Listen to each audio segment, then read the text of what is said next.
প্ৰধানমন্ত্ৰী আৱাস গৃহ নিৰ্মাণৰ নামত ওদালগুৰিত ব্যাপক অনিয়ম 2 বছৰে সম্পূৰ্ণ নহল কেইবাটাও পৰিয়ালৰ আৱাস গৃহ নিৰ্মাণৰ কাম নিম্নমানৰ ইটা কাঠেৰে ঘৰ নিৰ্মাণৰ অভিযোগ তদন্ত দাবী ৰাইজৰ পুনৰ স্বাগতম প্ৰধানমন্ত্ৰী আৱাস গৃহ নিৰ্মাণৰ নামত ওদালগুৰিত ব্যাপক অনিয়ম আৰু দুৰ্নীতি বিগত 2-3 বছৰে সম্পূৰ্ণ নহল ভেৰগাঁও উন্নয়ন খণ্ডৰ অন্তৰ্গত দাহালাহাবি নতুনবস্তি গাঁৱৰ প্ৰায় 7 ঘৰ পৰিয়ালে লাভ কৰা প্ৰধানমন্ত্ৰী আৱাস গৃহসমূহত নলগালে দৰ্জা খিৰিকী ব্যৱহাৰ কৰিলে নিম্নমানৰ ইটা কাঠ টিন শিল বালি আদি তদন্তৰ দাবী ৰাইজৰ আৰু এই বিষয়ে অধিক জনাব নিপাংকৰ কাকতিয়ে প্ৰধানমন্ত্ৰী আৱাস গৃহ যোজনা নিৰ্মাণত এতিয়া ব্যাপক চলিছে লুণ্ঠনৰাজ আৰু এই মুহূৰ্তত মই উপস্থিত আছো ভেৰগাঁও পৰিষদীয় সমষ্টিৰ অন্তৰ্গত দাহালাহাবি নতুন বস্তিত আৰু এটা দৃশ্য দেখুৱাবৰ কাৰণে অনুৰোধ কৰিছো সতীৰ্থক এয়া হৈছে দাহালাহাবি নতুন বস্তিৰ এটা প্ৰধানমন্ত্ৰী আৱাস গৃহ যোজনাৰ ঘৰ আৰু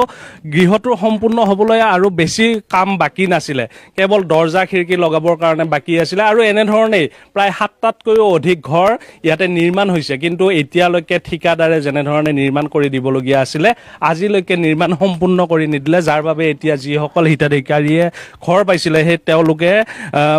তেওঁলোকৰ জৰাজীৰ্ণ ঘৰতে বসবাস কৰি থাকিবলগীয়া হৈছে আৰু জোৰা তাপলি মাৰি সেই প্ৰধানমন্ত্ৰী আৱাস গৃহ যোজনাতে তেওঁলোকে ব্যৱহাৰ কৰিবলগীয়া হৈছে ঠিকাদাৰক বাৰে বাৰে অনুৰোধ কৰে কিন্তু আজিলৈকে সম্পূৰ্ণ কৰি নিদিলে গতিকে হিতাধিকাৰীসকল আছে মোৰ লগত তেওঁলোকৰ পৰা কিছু কথা পোনপটীয়াভাৱে জানিব চেষ্টা কৰিম আপোনালোকৰ এই ঘৰটো পোৱা কিমান বছৰ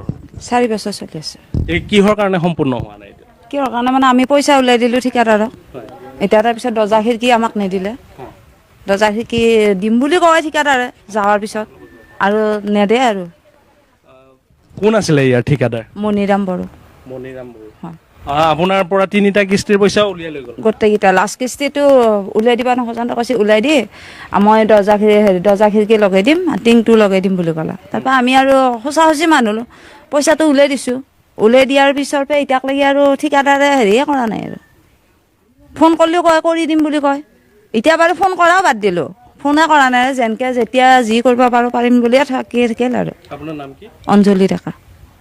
হয় এইগৰাকী অঞ্জলি ডেকা নামৰ হিতাধিকাৰীগৰাকীয়ে 3 বছৰ পূৰ্বে এই প্ৰধানমন্ত্ৰী আৱাস গৃহ যোজনাৰ ঘৰটো পাইছিলে আৰু ঠিকাদাৰ মণিৰাম বড়ো নামৰ এগৰাকী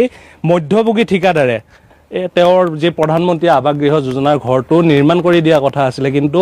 হিতাধিকাৰীৰ পৰা 3টা কিস্তিৰ ধন উলিয়াই নিয়াৰ পিছতো আজিলৈকে সম্পূৰ্ণ কৰি নিদিলে আৰু এগৰাকী হিতাধিকাৰী আছে মই তেওঁৰ পৰা কিছু জানিব চেষ্টা কৰিম খুৰা অকণমান উঠি আহিব আপোনাৰ নামটো কি বাবুলি অৱতী আপোনাৰ ঘৰটো কি হৈছে এই একে অৱস্থা দৰ্জা খিৰিকী নাই ফিনিচিংটো নাই তাৰপিছত একাউণ্টৰ পইচা গোটাই আমি উলিয়াই দিলোঁ দি পেলাই কৈছে দে বনাই দিম দে তাৰপিছত আজিকালি নাই আৰু ছাৰৰ তাতেও গ'লোঁ আমি গোটাই কেইজনে ছাৰেও লেখি ৰাখি পেলাই এতিয়া গেলি নাই আৰু আমিতো সদায় দাউৰি থাকিব নোৱাৰোঁ আমি হাজিৰা কামলা কৰি খোৱা মানুহ কিমান দাউৰি থাকিম সেইকাৰণে ঠিকাদাৰকো লাগ পাওঁ হ'ব আৰু বাদ দিছোঁ আৰু কৰিব বোলো যেতিয়াই যি হয় তাতে হৈ থাকিব আৰু কি কৰিম আৰু উপায় নাই ইয়াতে কিমান ঘৰ এনেধৰণে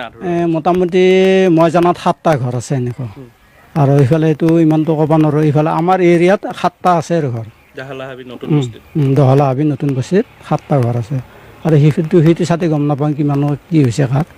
এই অৱস্থাই আৰু কি কৰিম আৰু এতিয়া থাকিব আপোনাৰ অসুবিধা হৈছে থাকেতো অসুবিধাই আৰু জানে ধৰক গাঁৱলীয়া মানুহৰ ঘৰ আমাৰ এই চোচলাৰ বেৰা এই টিঙৰ ঘৰ